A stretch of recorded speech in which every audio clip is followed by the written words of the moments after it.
रजक समाज संयुक्त मोर्चे ने विभिन्न मांगों को लेकर संभागीय कमिश्नर सागर को सौंपा ज्ञापन। सोमवार दोपहर को रजक समाज संयुक्त मोर्चा की इन मांगों को लेकर बैठक का आयोजन किया गया। सागर बलवान पहलवान बाबा मंदिर में हुआ है, जिसमें रजक समाज को अनुसूचित जाति में शामिल करने को लेकर मंथन हुआ है। बाबा मंदिर से मीटिंग समाप्त होते ही रजक समाज संयुक्त मोर्चे ने सैकड़ों की संख्या में मंदिर से रैली निकालकर कमिश्नर कार्यालय पहुंचे हैं, जिसमें रजक समाज संयुक्त मोर्चे ने आज अपनी मांगों को लेकर संभागीय कमिश्नर सागर को ज्ञापन सौंपा है।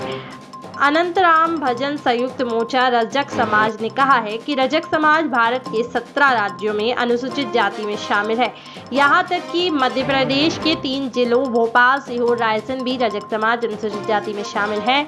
तो फिर अन्य जिलों में ओबीसी में क्यों हम यह क्षेत्रीय बंधन करें। उन्होंने शासन को अवगत कराते हुए कहा है कि मध्य प्रदेश समाज अति पिछड़ी हुई है, जो अन्य स्वर्ण ओबीसी से पीछे है। उन्होंने ज्ञापन में बताया कि प्रदेश के भोपाल, सीहोर, रायसेन की भांति समूचे मध्य प्रदेश में रजक समाज को अनुसूचित जाति का दर्जा प्रदान किया जाए। साथ ही उन्होंने कहा, अगर हमारी मांगे पूरी नहीं हुई तो हम आंदोलन को मजबूर होंगे।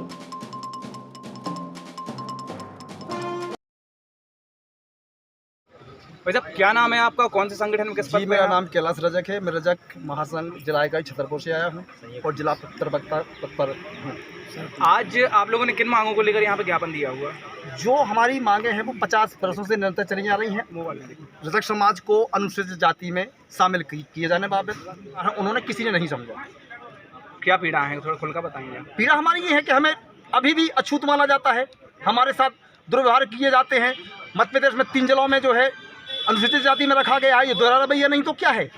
जो आप बोल रहे हैं कि आप लोग को अछूत समझा जाता है, ये क्षेत्रीय परेशानियाँ हैं। क्षेत्रीय क्षेत्रीय प्रदेश स्तर पर है, पूरे देश स्तर पर है। इसे कोई बारीकी से देखता नहीं है। मेरे कहने का मतलब है किसी क्षेत्र में इस तरह की चीज़ें होती हैं, किसी क्षेत्र में नहीं होती इस तरह की परेशानी। जी जी, कहाँ हर जगह? हर जगह हर जगह कहाँ नहीं है बताइए। आप जाइए, कहाँ नहीं है, पता करिए उसका।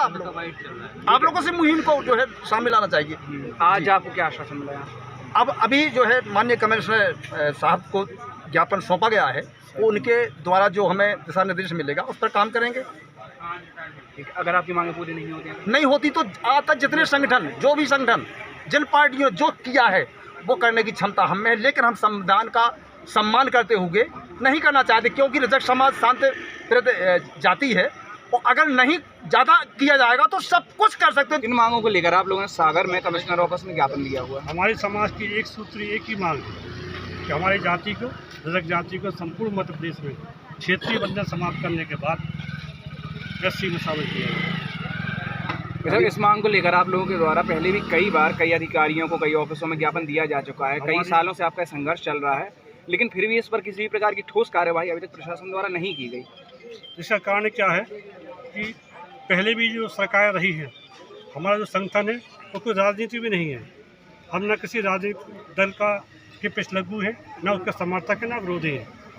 हमारा समाज और हमारा संगठन केवल रजक जाति के उत्थान के लिए काम करता है और ना जाने क्यों पिछली सरकार ने और वर्तमान सरकारों ने हमारे समाज को अनदेखा करके रखा है।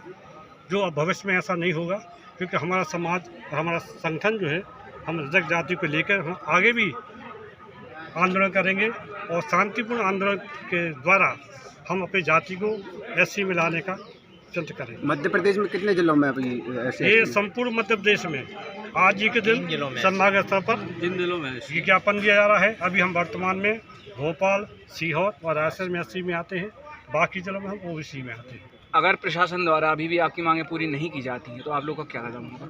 हमारा संगठन जो है इसके बाद में बैठकर निर्णय लेगा कि आगे हम इस संबंध में क्या कार्रवाई करें, क्या योजना बनाएं, किस प्रकार से शासन का ध्यान आकर्षित कराएं। मतलब आज भी एक चीज़ देखी जा रही है, जैसे जो आप लोग संगठन बना के यहाँ पे आप लोगों ने ज्ञापन दिया हुआ है, तो जितने लोग सागर से हैं उससे कई ज़्यादा संख्या यहाँ पर बाहर के लोगों की है। तो किस दृष्टि से इस चीज़ को आप देखते हैं?